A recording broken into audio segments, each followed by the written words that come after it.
सरकार में मंत्री जुड़ चुके हैं। एक बार जल्दी से उनकी टिप्पणी ले लेती हूँ। अनुराग जी, आपकी बात बेहद महत्वपूर्ण है। मैं आप ही का सवाल लेकर उनके पास जाती हूँ। संजय निषाद जी, बहुत स्वागत है आपका एबीपी न्यूज पर। सबसे सीधा सवाल ये है, अब तक कितनी गिरफ्तारियां की गई हैं पूरे मामले में, और भारतीय जनता पार्टी के कार्यकर्ता इसमें शामिल हैं, उनके खिलाफ कोई एक्शन क्यों नहीं ले रही है सरकार? संजय निषाद जी, बीजेपी नेताओं को बचाने की कोशिश कर रही है, आप तो सहयोगी दल हैं, क्या सलाह देंगे? पहले तो मैं आपको बता दूं, जो मामला सदन में आ जाता है तो सदन की कार्रवाई का हिस्सा बनने के हिसाब से उसके हिसाब से चलता है। सदन में जब मामला हो गया तो विपक्ष को उस पर धैर्य रखना चाहिए, और जब कार्रवाई न हो तब सदन को बाधित करना चाहिए। और उनको तो अब तो विपक्ष को कल जवाब देना पड़ेगा ना कि ये जो समाजवादी पार्टी का खुद का पदाधिकारी इसमें शामिल हो और वो खुद का उसको निकाल रहे हो, तभी तो भारतीय जनता पार्टी के पदाधिकारी हैं कि नहीं है, वो कार्यकर्ता हैं कि नहीं। हमने तो निकाला नहीं है ना, तो अटेस्ट किया है। आप लोग आरोप लगाते हैं सब भारतीय जनता पार्टी है, लेकिन आज तो नहीं, अभी तो चल रहा, आप ही के चैनल पर चल रहा है ना कि वो निकाल दिया गया पप्पू चौहान, और जो है सपा का था, सपा ने उसको अपनी पार्टी निकाल दिया। लेकिन पार्टी ने तय कर लिया, ये तय किया कि वो उसमें शामिल था और वो जो है समाजवादी पार्टी का है। तो अभी तो ये तो जांच का विषय है कि जिनके ऊपर आरोप लगा को भाजपा के हैं कि नहीं है, पदाधिकारी हैं कि नहीं है।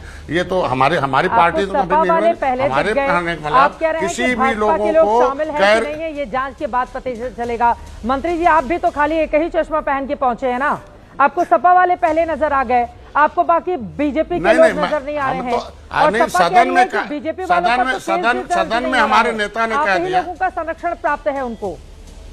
नहीं, अरे 152 लोगों पर अज्ञात हैं। सदन में कह दिया नेता ने कि कार्रवाई होगी, जो एफआईआर हुए जेल जाएंगे, उनके खिलाफ कार्रवाई होगी, जिस तरह का अपराध किए उनके खिलाफ चार्ज लगेगा, दंड होगा। जब सदन में हमारे नेता ने बोल दिया, संसदीय कार्य मंत्री ने, तो बाकी अब रह क्या जाता है? विपक्ष के लोग हंगामा इसलिए कर रहे हैं कि 2017 से पहले किस तरीके से उत्तर प्रदेश था कि अगर निषाद आंदोलन करता था, गोली मारो, जेल भेज दो, वो सब कौन सा था? हम लोग अपराधी थे? निषाद देश में आंदोलन करना अपराध है क्या? 302 मुलजिम बना देना पुलिस ने है, 156(3) में आया कि नहीं, पुलिस ने गोली चलाई, क्या कार्रवाई किया था उन लोगों ने? उल्टा ही है। तो यही तो है कि आज के दिन में चर्चा न हो, चर्चा हो जाएगा तो 17 से पहले किस तरीके से पोल खुल जाएगी, तो और 17 के बाद हम लोगों ने सरकार आपकी है मंत्री जी, आप चर्चा कर लीजिए। संजय निषाद जी, पहले धमकी दी जाती है, फिर जाकर जानकारी दी जाती है कि हम पूजा करने जाएंगे, और 300 लोगों की फौज लेकर नेताजी लोग पहुंच जाते हैं, वहां पर मकबरे को क्षति पहुंचाई जाती है, पुलिस वाले खड़े होकर तमाशबीन बने रहते हैं, बाद में आप लोग नामजद करते हैं, एफआईआर होती है, तो सीधे सीधे पूछा जाएगा ना कौन है इसके लिए जिम्मेदार? पहले ही क्यों नहीं रोका गया जब उन लोगों की ओर से कहा गया था? तो और हर जगह मकबरे में अगर शिवलिंग और मंदिर ढूंढने जाएंगे, आरएसएस चीफ ने भी कहा था कि हर मकबरे में, मस्जिद में मत जाइए शिवलिंग ढूंढने के लिए, लेकिन मानने को तैयार नहीं है हिंदूवादी पार्टी के लोग। अरे भारत की भूमि भारतीय लोगों की है, और भारत के एक एक इंच की भूमि भारतीय संस्कृति की है, उसमें कौन सी चीज खोजने की बात है? अगर वो शांति कहीं है तो मुसलमान धर्म में तो लिखा हुआ ना कि इबादत जो है विवादित जगह पर इबादत करना गुनाह है। तो जहाँ विवादित, वहां तो देख रहा हूँ घास फूस लगा है, कोई चीज वहाँ पूजा पाठ तो होता ही नहीं था। जब घास फूस लगा हुआ, कोई पूजा पाठ नहीं हो रहा था, ये तो विजय है ना। अगर आज के दिन में इस्लाम धर्म के लोग वहाँ पुजारी होते तो शायद इस तरीके का नहीं होता। अब खाली जगह है तो निश्चित रूप से कोई न कोई, अगर उनका होता तो पूजा करते। खाली जगह है तो भारत के लोगों का, भारतीय लोग अपना कब्जा करेंगे, उसमें कौन सी? अरे तो अगर इस तरह का मामला है तो कोर्ट में जाकर होगा ना, यहाँ पर किसी का भी मन कर दे और जाकर वो मकबरे पर इस तरह से तोड़फोड़ करने लगे। इस देश में कानून व्यवस्था नाम की कोई चीज है प्रदेश में या फिर नहीं है? इन लोगों को खुली छूट अगर दी जा रही है तो जगह जगह ऐसी स्थिति पैदा हो जाएगी, और फिर आप लोगों के लिए सबसे ज्यादा चुनौती बढ़ जाएगी। अब हमारे दर्शकों को ये बताइए संजय निषाद जी, अब तक कुल कितनी गिरफ्तारियां हुई हैं इस पूरे मामले पर?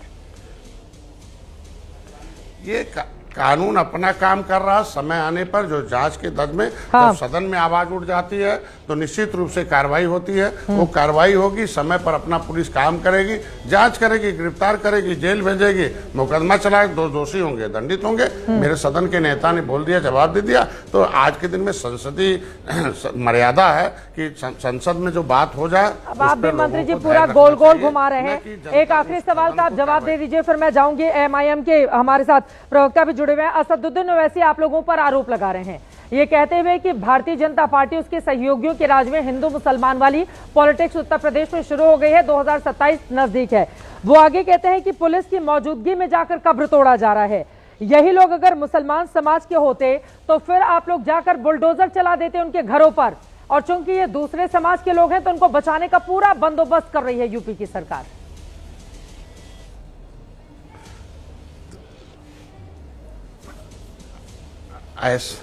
ऐसा नहीं है, ऐसा नहीं है मैडम। ये लोग विपक्ष के लोग रसगुल्ला थोड़ी खिलाएंगे। ये तो रसगुल्ले में मौका लगे तो कुछ अलग से कड़वा डाल देंगे लोगों को। यही लोग तो हैं। मैं तो यही कहूँगा, कैराना का दंगा, कैराना का पलायन है, मुजफ्फरनगर दंगा है, ये तो इतिहास रहा इन लोगों ने किस तरीके से है। तो जनता जान के तो मुसलमानों को तय करना है कि हमको किसके साथ रहना है और किसके साथ नहीं रहना है। आज के दिन में ये जो भी प्रदर्शन है, ये जांच का विषय है। इसमें जो लोग भी होंगे वो आएंगे। हमारी सरकार काम भी करती है, आपने देखा होगा। इनके समय में किस तरीके के लोग तलवार से त्यौहार मनते थे, हमारे समय में अब संस्कार से त्यौहार मन रहे हैं। ज़्यादातर ये छुटपुट घटनाएं हैं। इसको समय पर इसको हमको लगता है टैकल कर लेगी और प्रशासन अपना काम करेगी। उसमें राजनीति नहीं होना चाहिए, मेरे कहने का मतलब। बहुत धन्यवाद आपका। ठीक है, संजय निषाद जी मंत्री यूपी सरकार के। मामला ठीक है, उन्होंने सीधे